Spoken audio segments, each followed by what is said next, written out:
Ziad Khoury, bonjour, vous êtes le préfet de l'Aisne.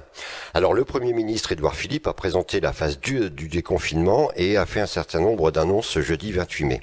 Alors la première, présentation de la carte de France et le département de l'Aisne est passé en vert. C'est un soulagement pour les actionnaires et pour vous, représentants de l'État. Bonjour. Alors l'Aisne est en vert, c'est une très bonne nouvelle. Ce n'est pas une question de soulagement, c'est simplement le reflet d'un effort qu'on a tous conduit, les élus, les fonctionnaires et tous les concitoyens, pour que la situation épidémique évolue dans le bon sens et même de façon accélérée puisqu'on est dans un scénario plutôt favorable. Nous avons réussi le confinement, nous avons réussi le début du déconfinement. Il faut qu'on poursuive sur cette lancée pour que cet épisode épidémique qui n'est pas encore derrière nous soit révolu le plus vite possible. Vous appelez quand même à rester prudent et de respecter les gestes barrières. Absolument. Notre stratégie est en 3 piliers. Le premier, c'est de dépister et d'isoler les situations le plus vite possible. On n'a pas de cluster dans le département, mais on est très prompt à réagir et à tester pour éviter des chaînes de propagation. Le second, c'est d'éviter les rassemblements, parce que les rassemblements, notamment au-delà de 10, sont toujours une source potentielle de risque. Et puis, enfin, de respecter en toutes circonstances les gestes barrières, les distanciations physiques, le port du masque dans un certain nombre de situations, c'est même obligatoire. Tout cet ensemble de mesures de précaution nous permettra d'aller de l'avant avec confiance, avec responsabilité, avec résolution. Alors, monsieur le préfet, cette phase 2 implique la suppression de la limite des 100 km, mais les frontières restent fermées, donc exit la Belgique et le Luxembourg. Alors, on a supprimé cette règle des 100 km qui avait pour but d'éviter des brassages trop rapides. Donc, effectivement, il faut rester dans une logique de déplacement quand même mesurée, comptée. On n'est pas encore sorti de la circulation du virus. Quant aux frontières, elles ne sont pas fermées dans le sens où des frontaliers ou des déplacements professionnels peuvent rester autorisés. Mais le gouvernement a annoncé qu'à la mi-juin, en principe, ces frontières intra-européennes devraient être ouvertes de façon plus large. Et une évaluation sera faite pour les flux vers l'espace européen ou depuis l'espace européen vers l'extérieur. Donc on est là aussi dans un processus de normalisation, mais qui reste prudent pas à pas. Alors, ce 2 juin, c'est la réouverture des collèges, des lycées. Comment cela va s'organiser dans les classes et autres ? D'abord, on a ouvert les écoles et la semaine prochaine, 91% des écoles maternelles et élémentaires seront ouvertes. Et moi, j'invite vraiment les maires qui n'ont pas encore pu ouvrir avec le chef d'établissement de l'école de le faire rapidement. Et puis pour les lycées et les collèges, ils seront tous ouverts la semaine prochaine, dès le mardi pour la plupart, avec un processus échelonné. Ce ne sera pas forcément toutes les classes tout de suite, mais ça permettra de retrouver un lien nécessaire avec l'éducation nationale de façon présentielle et d'ainsi d'avoir un mois de juin qui soit un mois de juin qui réponde à l'obligation de scolarité qui est un droit fondamental, même si ça reste soumis au volontariat des parents. Moi, ce que je souhaite, c'est une reprise et un retour à l'école le plus large possible.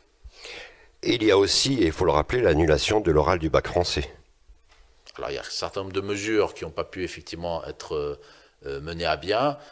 Il y aura la prise en compte du contrôle continu pour le bac, mais ce qui compte, c'est qu'il y ait un apprentissage qui soit suivi dans la durée et qu'on puisse suivre ces élèves de première aussi l'année prochaine. Les enseignants ont fait un travail formidable. Les conditions sont réunies pour que la reprise se passe bien. Et effectivement, cette mesure concernant le bac français posait plus de difficultés qu'elle apportait de solutions. Alors, je le disais tout à l'heure, nous sommes passés en zone verte pour le département de l'Aisne. Comment ça va se passer pour les cafés, restaurants, bars, salles de spectacle et campings ? Donc l'ouverture est possible à partir du 2 juin. Attention, ce week-end qui arrive reste un week-end selon les règles actuelles. Et donc on va pouvoir retrouver de façon organisée, et les protocoles sanitaires sont connus de ce point de vue-là, une vie sociale, refaire fonctionner des commerces et des activités qui nous sont chères. Donc après, c'est le choix de chaque exploitant d'ouvrir tout de suite ou de se donner plus de temps pour se préparer. Moi, j'ai souhaité aussi que les communes puissent offrir des espaces publics pour que les terrasses soient plus larges et plus disséminées, puisqu'il y a le beau temps. Donc on va avoir effectivement cette activité de restauration qui va revenir, et de bar, mais il faudra faire attention à porter le masque pour le personnel, à garder des distances dans les flux et entre les tables, bref, à rester dans une forme d'organisation pratique qui soit viable, mais qui soit quand même encore précautionneuse. Et pas de consommation debout. Idem pour les salles de spectacle, c'est un principe assis avec un certain nombre de mesures qu'on connaît bien maintenant, qui sont nécessaires, contraignantes mais nécessaires, et j'espère temporaires. Alors, on nous dit que pour les restaurants, ce sont des tables de 10 personnes maximum. Alors les gens ne comprennent pas pourquoi on peut être à 10 à table et de l'autre côté, il faut une distance d'un mètre entre, par exemple, un couple. Et dans les bars, comment cela va se passer? Est-ce qu'ils peuvent être 10 au comptoir ou être 10 à table près du comptoir? Alors personne n'est au comptoir, en tout cas debout. Pourquoi il y a cette règle de 10? C'est que on veut éviter des rassemblements statiques trop nombreux. En général, quand vous êtes un groupe, vous vous connaissez, et donc vous pouvez, ça peut être des familles, ça peut être des amis, vous pouvez être ensemble autour d'une table dans une limite de seuil. Après, les tables et les groupes, les cohortes doivent être espacées, ne serait-ce que si on a un problème et qu'on doit remonter un cas positif, c'est plus facile que d'avoir des mélanges qui auraient été trop larges. Donc c'est ça la règle du 1 mètre, c'est vraiment quand les gens ne se connaissent pas et proviennent d'horizons différents, de pouvoir créer des conditions quand même d'étanchéité sanitaire. Alors on peut rouvrir les salles de spectacle, mais pourquoi la réouverture des cinémas le 22 juin? Alors les cinémas auraient pu ouvrir dès le 2 juin, mais la demande des exploitants de salles, c'était d'avoir une programmation nationale. Et comme vous savez que sur l'Île-de-France notamment, un certain nombre de réouvertures n'auront lieu que le 22 juin, ils ont souhaité se préparer et lancer au plan national un certain nombre de films et de sorties à cette échelle-là. J'étais en réunion juste avant de vous répondre avec les acteurs culturels, dont les acteurs du cinéma. Ils se préparent. Ils sont tous pleins de confiance et d'optimisme, même s'ils sont conscients que les règles vont créer évidemment des contraintes supplémentaires. Monsieur le préfet, les discothèques, salles de jeu, hippodromes restent fermés au public. Alors les hippodromes restent fermés au public, mais on pourra y tenir des courses ou des pratiques à huis clos jusqu'au 22 juin du mois, parce qu'il y aura une nouvelle évaluation le 22 juin. Et c'est vrai que pour les discothèques, on peut le comprendre, et pour un certain nombre d'autres lieux, en nombre restreint, puisque le principe aujourd'hui, c'est quand même la liberté et les restrictions sont l'exception. Donc pour ces lieux-là, il faut effectivement attendre un peu plus, parce qu'on ne peut pas empêcher des mélanges, des brassages qui soient trop à contrôler. Et à ce moment-là, si on devait l'empêcher, ça dénaturerait le lieu lui-même. Donc on y reviendra, mais pour l'instant, il faut attendre un peu. Monsieur le préfet, on a lu aujourd'hui sur votre page Facebook que le plan de confinement nous a obligés à mettre à l'arrêt une très grande partie de notre économie. Le pays va devoir se battre contre l'impact d'une récession historique. Le déconfinement doit sonner la mobilisation de tous pour une reprise vigoureuse et déterminée, c'est-à-dire il y a un plan de bataille mis en place? Comme l'a dit le Premier ministre, notre pays va subir, comme d'autres d'ailleurs, un impact économique fort, et même sérieux et grave dans certains cas. C'est vrai que l'activité économique en France s'est un peu plus arrêtée que chez la plupart de nos voisins. Maintenant, il s'agit de passer de la sauvegarde des emplois, c'est toutes les mesures gouvernementales de plusieurs centaines de milliards, à un phénomène de reprise d'activité qui est amorcé, qui va s'accélérer, et ensuite à une relance pour trouver de nouvelles opportunités à la suite de cette crise.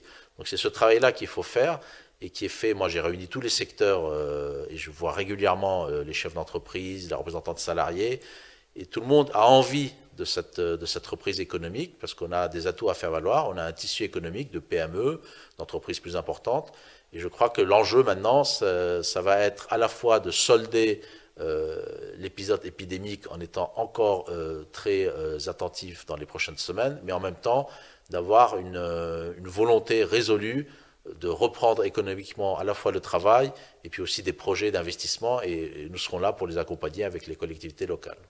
En parlant d'économie, monsieur le préfet, je pense au tourisme. On arrive aux périodes de vacances, de grandes vacances. Comment allons-nous accueillir les personnes, les étrangers qui vont venir sur le département de l'Aisne, visiter le département de l'Aisne? Je suis convaincu que le tourisme est une chance pour l'Aisne. C'est un potentiel qui n'est pas assez exploité. Il faut développer une offre touristique. Il y a plein de projets dans ce domaine-là et moi je suis prêt à les soutenir. On va trouver un nouveau tourisme aussi qui peut être notre chance. Un tourisme de proximité dans certains cas, un tourisme vert, un tourisme autour du narratif des écrivains, du mémoriel, etc.